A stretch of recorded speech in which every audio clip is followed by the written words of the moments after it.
Selamat jamaah, Alhamdulillah. Alhamdulillahirrabbilalamin, kembali lagi di Summit Winda. Buat yang baru bergabung ya, ini cocok banget nih buat para orang tua atau mungkin buat para calon orang tua. Bagaimana caranya mendidik anak untuk menjadi anak yang baik. Temanya adalah didiklah anakmu dengan cara ini. Dijamin langsung pintar. Wah, kayak gimana? Pokoknya perhatiin terus sampai di akhir segmen. Nah sekarang nih ya, kita nanti mau ingetin juga buat jamaah, kalau di segmen ini akan ada segmen Tanya Dong Ustadz. Di segmen berikutnya juga nanti kita insya Allah di segmen 4 ya, akan ada juga segmen Ruqyah Syariah Mandiri Online. Jadi buat jamaah yang di rumah bisa ikut praktek bareng sama kita. Nah sekarang nih kita lanjut lagi, masih ada sebuah video tayangan lagi buat jamaah yang ada di rumah tentang belajar menghafal surat Al-Fatihah dengan menggunakan gerakan. Nah ini bisa dipraktekin di rumah nih, ini dia contohnya.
Iya ini kalau kita lihat ya, ini mengajarkan tekniknya ini sebenarnya kalau kita perhatiin benar-benar dari tiap gerakannya itu sebenarnya berhubungan dengan maknanya dari apa yang dia baca. Jadi sekaligus buat anak-anak ini juga menghafal, selain menghafal bagaimana bacaan Al-Fatihah, tapi juga menghafal dari maknanya dengan apa yang bisa dia... ngerti gitu. Ya bisa ngerti. Dan ini mungkin langsung ke Ustaz Syam, pertanyaan yang sama kayak tadi sebelum iklan nih ya.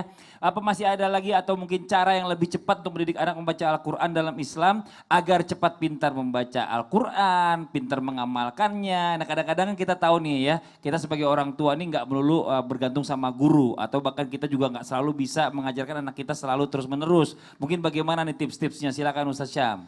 Bismillahirrahmanirrahim. Jadi kalau melihat video tadi mungkin wabil khusus untuk anak-anak yang memang belajar itu melalui kinestetik atau gerakan ya.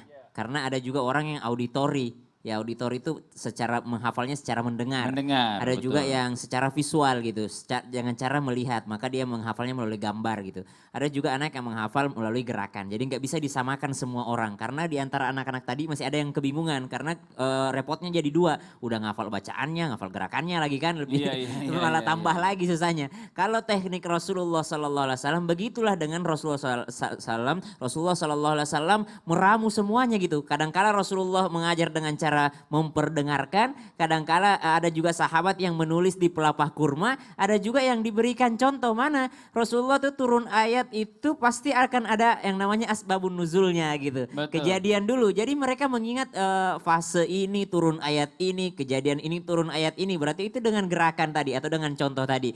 Tapi yang paling populer adalah dengan cara menghafal apa? Isma' wa tasmi, dengarkan, perdengarkan, dengarkan, perdengarkan, dengarkan, perdengarkan. Itulah teknik belajar mengajarnya baginda Nabi SAW dari Al-Quran dan hadis ya. Jadi dengarkan, perdengarkan, dan ini yang dipakai sejak zaman dahulu sampai sekarang kita itu menghafal Al-Quran ya dengarkan aja dulu. Dengarkan guru kita membaca, oh kalau membaca kha tuh begini mulutnya, oh kalau bo tuh begini, kalau tha begini, maka dengarkan, perdengarkan, dengarkan, perdengarkan. Setelah kita mendengarkan orang yang bacaannya bagus, barulah kita perdengarkan bacaan kita kepada orang yang bagus bacaannya. Benar nggak bacaan saya kayak gini? Udah benar belum bacaan saya seperti ini? Nah itu mutawatir bacaannya, cara menghafal yang mutawatir. Yang kedua, Rasulullah Sallallahu Alaihi Wasallam ketika pertama kali menerima wahyu itu disuruh iqra ma'ana biqari ma'ana biqari ma'ana biqari. Maka yang pertama Rasulullah SAW temui setelah itu siapa?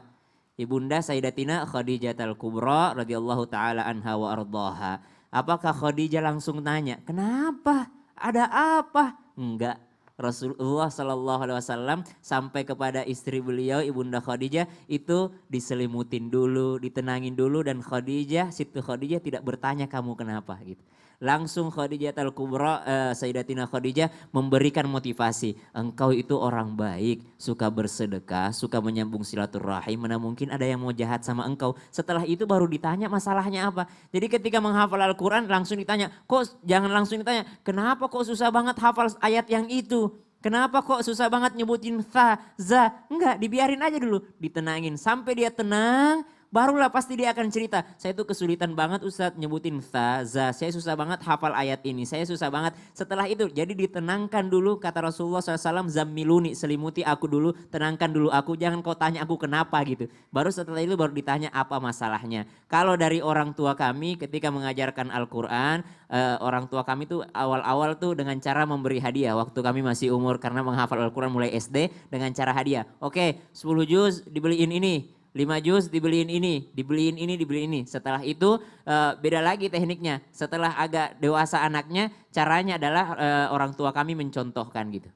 Jadi setelah kami disuruh hafalkan, lancarkan hafalanmu surah Al-Waqiah misalnya. Tapi kita tuh kayak nggak peduli gitu. Ya udahlah, orang bapak gue nggak ngaji juga gitu. Ngapain gue ngaji? Bapak gue nggak ngaji gitu. Orang tua saya nggak ngaji, ngapain saya ngaji? Pasti ada perasaan begitu. Tapi orang tua kami mencontohkan. Pas orang tua kami jadi imam masjid misalnya subuh, pasti orang tua kami baca hafalan yang dia suruh untuk kami lancarkan. Wah, pasti setelah itu, bapak aja tadi yang udah batuk gini umur segini bisa pakai jadi imam surah ini. Masa kau ndak bisa? Jadi mencontohkan terlebih dahulu. Namun mungkin tidak semua orang tua bisa demikian. Namun yang metode paling benar dari Rasulullah SAW atau yang sering dicontohkan Rasulullah adalah dengarkan, perdengarkan. Jadi dengarkan apa yang dibacakan Al-Qur'annya, lalu perdengarkan bacaan Al-Qur'an tersebut kepada para qurra. Iya, gitu. jadi dengarkan, perdengarkan. Seperti Iya. sekarang juga mungkin di rumah juga ibu-ibu nih, bapak-bapak juga sama ya ngajarin masalah surah Al-Fatihah. Terutama nih Al-Fatihah ini yang paling sering dibaca dalam sholat kan gitu. Ya, Benar. sholat 5 waktu, jadi setiap anak